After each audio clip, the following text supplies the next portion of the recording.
Good evening, family. Today I want to speak to you about the power of discretion. Sometimes we share too much, and in doing so, we open doors that were meant to stay shut.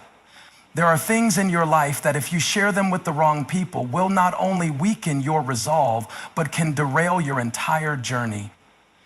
Let's get this straight. There are some signs you just don't share with anyone. Vulnerability is often seen as a weakness, but in reality, it is one of the most powerful forces we have. When you are vulnerable, you expose parts of yourself that are raw, unfiltered, and unprotected. But here's the thing, not everyone deserves to see those parts of you. Not every person in your life is equipped to handle your vulnerability with the care it deserves. Some will use it against you, and some will misunderstand it. Vulnerability is sacred. It's a space where your heart is laid bare, and in that space, trust is key. There are people who, when they see your vulnerability, will either walk away or use it to manipulate you, to control you, or to make you feel smaller than you are. The truth is, not everyone is capable of holding your heart in a safe place. And while you may feel an urge to share the depths of your pain, your fears, or your insecurities, it's important to discern who can carry that weight with you and who cannot. The challenge isn't in being vulnerable, it's in choosing wisely where and with whom you share your vulnerability. When you do share it, do so with the awareness that not everyone around you is ready to carry that load. There is strength in keeping certain parts of yourself sacred. Doubt is like a shadow that creeps into your mind, quietly undermining everything you've worked for, everything you believe. It doesn't always come in the form of obvious questions. It often starts small with a whisper here or there. What if this doesn't work? What if you're not good enough? What if you fail? Doubt is tricky because it disguises itself as concern or caution, but over time, it chips away at your confidence, your vision, and your trust in yourself. When you share your doubts with others, you're not just voicing your uncertainty, you're opening the door for others to speak into it, often with their own doubts, fears, and limitations. And when that happens, your doubts multiply. Suddenly, you're not just questioning your ability, you're absorbing the doubts of everyone around you, and you're left wondering if you'll ever make it. The worst part is, once you've given others a seat at the table of your doubt, it's hard to reclaim your confidence. It's easy to lose sight of your original vision when you're letting others impose their insecurities on you. The problem with doubt is that it paralyzes you. It keeps you from stepping out in faith, from taking risks, from trusting the process. And when you share your doubt too freely, you risk letting others project their own fears onto you, which only makes it harder to see the truth. Doubt can be a natural part of the human experience, but it is not something that should dominate your life or your journey. Dreams are not just aspirations. They are the very heartbeat of our potential, a glimpse into the future of who we are meant to become. When you have a dream, it's as if the future is calling out to you, whispering in your ear, urging you to step into something bigger than yourself. A dream is a vision of what could be, a world that doesn't yet exist, a life that has yet to be lived, but one that you are meant to create. It is powerful. It is a glimpse of the impossible becoming possible. But while dreams are full of potential, they are also fragile. Much like a seed that has yet to sprout, your dreams need care, protection, and the right environment to flourish. When you share a dream with someone, you're sharing a part of your soul, a piece of the future that's living inside you. But not everyone is capable of handling that sacred piece of your heart. Some people are not equipped to see the potential in your dream, and that can be damaging. When you share a dream with someone who doesn't believe in it, it's as though you're inviting them to plant seeds of doubt in the very soil where your dream is trying to grow. And seeds of doubt grow quickly. They twist and curl around your vision, and before you know it, the dream you once had becomes obscured, clouded by the negativity and disbelief of others.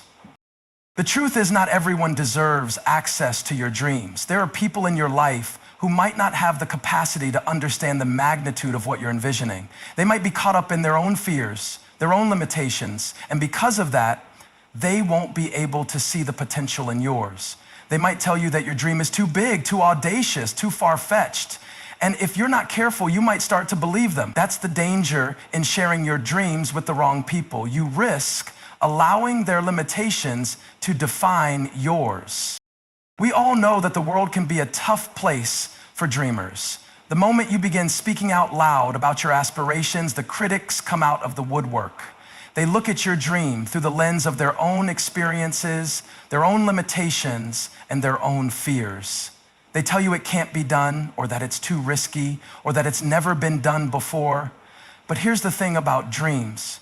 They are not bound by the constraints of the world around you. Dreams exist beyond what is immediately possible. They exist in the realm of possibility, of creativity, of faith. But when you allow others to speak into your dream with negativity or doubt, you're allowing them to shrink it, to trap it in the box of what they believe is possible. Your dream is yours and it's sacred. It's your calling, your vision, your purpose, and it has been placed inside of you for a reason. The moment you start to share your dream too freely with others, you risk giving away your power, the power to shape your future and the power to stay true to your own vision. Dreams are not meant to be passed around like gossip. They're meant to be cultivated in silence, nurtured with care, and guarded with wisdom. When you hold on to your dreams too tightly, it's not out of fear, it's out of respect for the dream itself. You don't let just anyone into that space. You don't just let anyone speak into the vision that's been placed in your heart.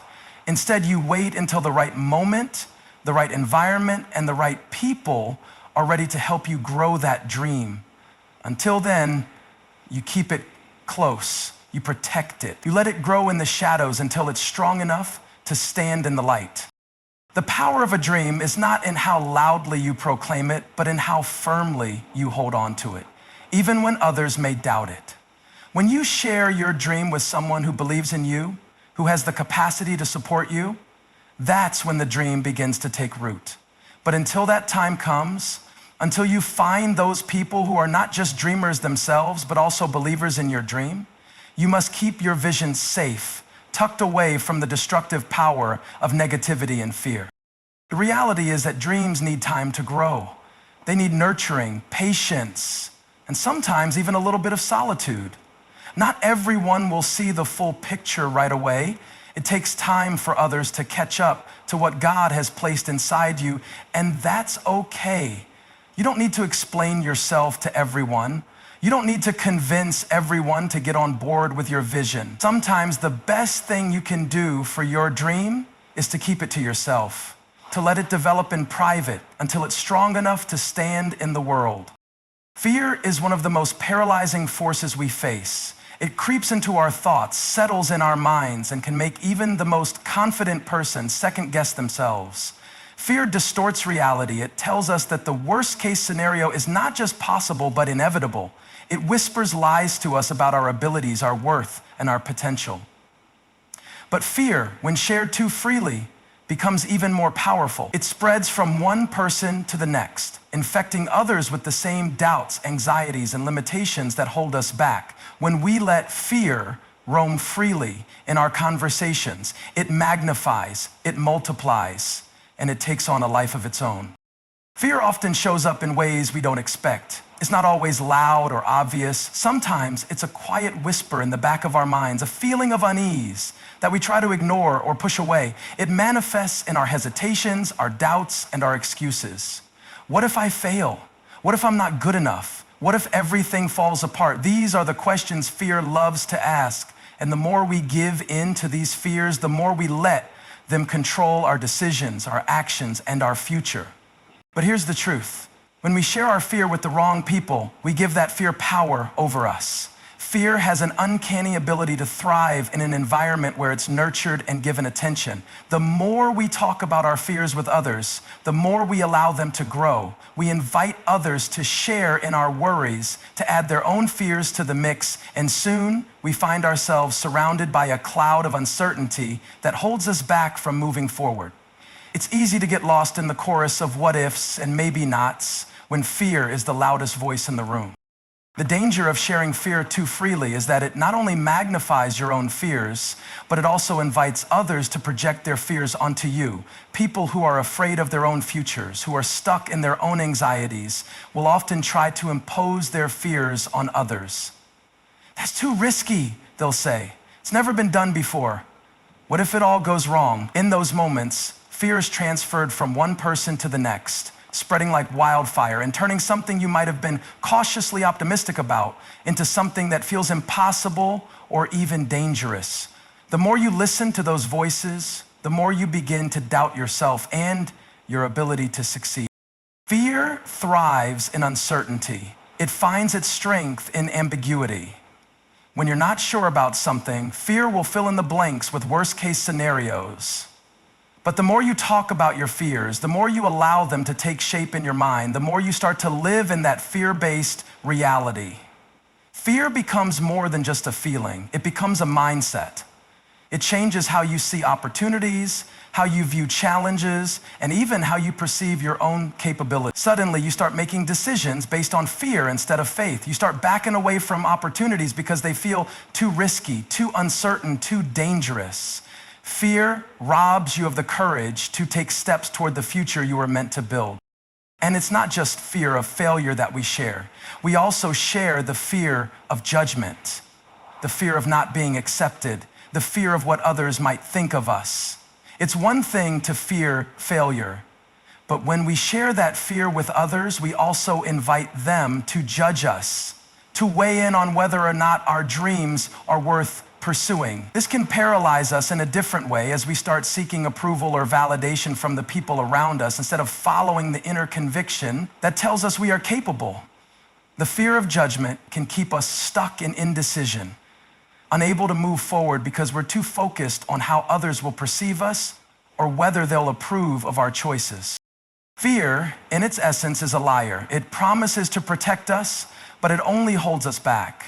It tells us that playing it safe is the answer, that avoiding risks will keep us safe, but in reality, it traps us in a life of mediocrity. When you start to give voice to your fears, when you share them too freely with the wrong people, you open the door for fear to grow stronger. It plants seeds of uncertainty in your mind, and those seeds sprout into a garden of hesitation, inaction, and missed opportunities. You stop taking risks because you're too afraid of what could go wrong. You stop pursuing your goals because fear has convinced you that failure is inevitable. But what fear doesn't tell you is that growth, success, and transformation are never found in the comfort zone. They are only found in the courage to step into the unknown, to move forward despite the fear. The reality is that fear is not something to be shared indiscriminately. It is something that must be confronted, wrestled with, and ultimately overcome. But this process takes strength. It takes faith. It takes the ability to look fear in the face and say, you do not have the final say. Fear does not determine your future unless you allow it to. And when you share your fear too openly, when you let it dominate your thoughts and your conversations, you give it power to shape your reality. Personal growth is a journey that requires focus, intention, and above all, patience. It's a process that happens quietly, often without fanfare or immediate recognition, and it's easy for others to overlook. As you evolve and develop into the person you were meant to be, you might find yourself facing the temptation to share every moment of your growth with others.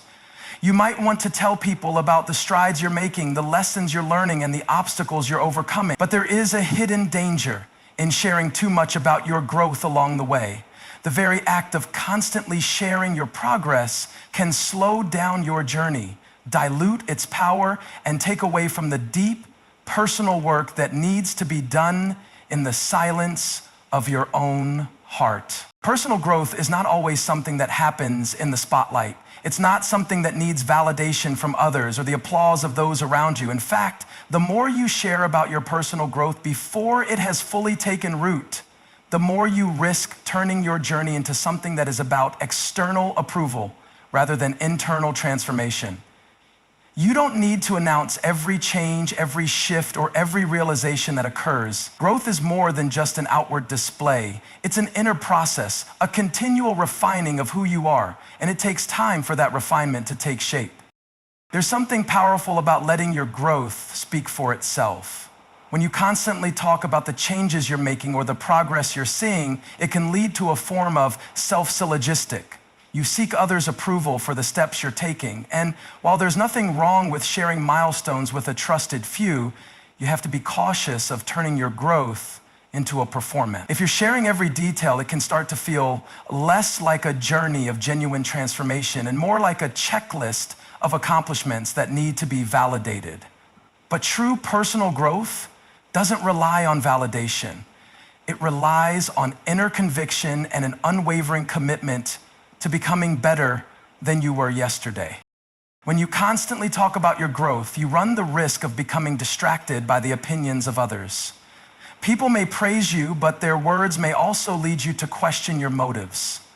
If they don't fully understand the depth of what you're going through, their praise may shift your focus away from what really matters, your own development. Not everyone is capable of truly understanding the personal changes you're experiencing, and sharing your growth with too many people opens the door for misinterpretation, advice that might not align with your path, or even criticism that could derail your progress. Personal growth is not a competition. It's a private, sacred journey that doesn't need to be measured against anyone else's progress.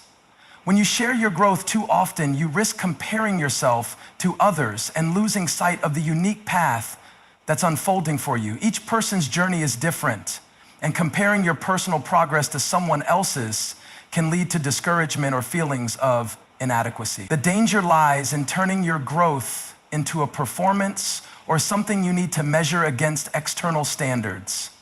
In truth, the only standard you should measure yourself against is the person you were yesterday, not someone else's timeline. Moreover, growth is often messy. It's not linear. There are ups and downs, setbacks and breakthroughs, periods of stagnation and rapid advancement. It's easy to want to share the high points, the moments of success and the feelings of triumph, but the low points, the moments of doubt and failure, are just as much a part of the process. Yet when we share too openly, we can be tempted to only show the polished, the perfect, the part of our growth that fits within the expectations of those around us. The struggle, the process, the mistakes, all of those are just as important, but they are also deeply personal, and they don't always need to be shared. In fact, sometimes the greatest growth happens when you embrace the struggle without needing to broadcast it. Another challenge with sharing too much about your growth is that it can create a false sense of progress. When you talk about your changes, you might begin to believe that just speaking about them or receiving praise for them is enough. But real growth doesn't happen through words alone.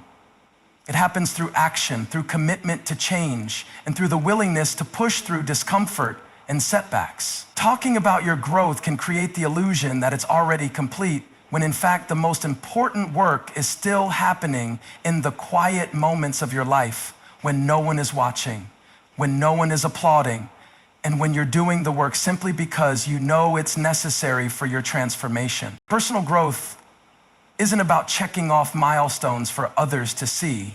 It's about becoming the best version of yourself in a way that honors your journey. It's about walking through the process with integrity and commitment, knowing that the deepest, most lasting changes often happen in the moments of solitude, in the quiet reflections, in the decisions you make when no one else is around to witness them. Your past mistakes are part of your story, but they are not meant to define you. Too often we find ourselves caught in the cycle of revisiting our failures, our regrets, and our missteps, thinking that sharing these moments with others will somehow offer a form of healing or understanding. But the truth is, constantly speaking about your past mistakes can keep you anchored to a version of yourself that no longer exists. It can prevent you from stepping fully into the person you are becoming and the life you are meant to live. The more you share your past mistakes, the more you risk letting them dictate your present and future. Mistakes are inevitable. We all make them. It's a part of the human experience. But what you do with your mistakes is what matters most. They are not markers of failure. They are lessons that help shape who you are becoming. When you share your past mistakes with others, there's a danger in making them the focus of your narrative. If you continue to talk about where you've fallen short, you run the risk of allowing those mistakes to become the most significant part of your story. They become the lens through which you view yourself, and worse, the lens through which others view you. When you constantly share the mistakes you've made in the past, you allow them to take up space in your mind. You let them consume your thoughts and affect your self-worth. The more you dwell on past failures, the more power you give them to shape how you see yourself. You may begin to believe that you are defined by your mistakes, that your failures are permanent stains on your character. But the reality is that mistakes do not define you. They refine you. They teach you valuable lessons, guide your growth, and prepare you for the future you are destined for. It's important to acknowledge that there is wisdom in learning from your past, but there's also a point where you need to stop sharing those mistakes with the world. The longer you talk about your past mistakes, the harder it can be to move forward. When you share these past failures, you may inadvertently invite others to define you by them. People will remember you by the mistakes you've made, not by the person you are striving to become. And this can trap you in a cycle where you feel as though you are continually trying to prove that you are more than your mistakes, constantly battling the narrative that has been formed around you. But here's the deeper truth. Your past mistakes are only a small part of your story. They do not have the final say on who you are or who you can become. It's not about forgetting the mistakes you've made. It's about understanding that they don't hold the power to dictate your identity. Each of us has a past filled with choices, some good and some bad, but what truly matters is what you do in the present moment and how you use those experiences to fuel your future. By sharing your mistakes too often, you may be forgetting the power of redemption, healing, and transformation. You may be denying yourself the opportunity to move forward, to embrace the lessons you've learned, and to show others the strength you've gained from overcoming your struggles. There's also a danger in sharing your mistakes with people who are not ready or equipped to handle them. While vulnerability can be powerful, it's important to recognize that not everyone has the capacity to support you in your journey of healing. Some people may use your past mistakes as ammunition to criticize you or judge you, and this can prevent you from seeing your mistakes through a lens of growth and transformation. When you share your mistakes with the wrong people, they might keep you stuck in a place of guilt and shame, rather than offering you the grace and encouragement you need to move forward. They might remind you of who you were, instead of seeing who you are becoming.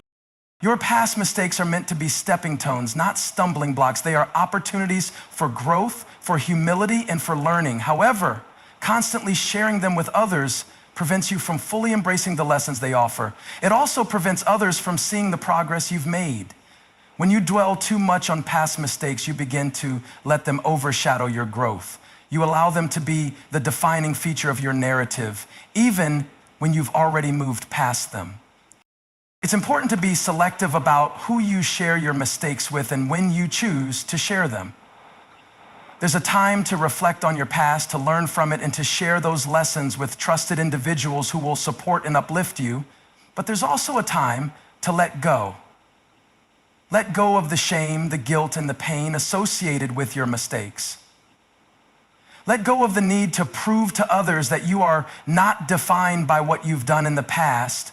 The more you speak about your mistakes, the more you keep them alive, the more you focus on them, the harder it becomes to move beyond them. It's time to release the hold that your past mistakes have on you and allow your present self to shine. The truth is, you are more than your past mistakes. You are a work in progress. You are constantly evolving, learning, and becoming. While your past mistakes may have shaped you, they do not have the authority to control your future. Let your actions, not your words, define who you are. Let your growth and transformation speak for themselves, not your past failures. Your past mistakes are part of your story, but they do not have to be the final chapter.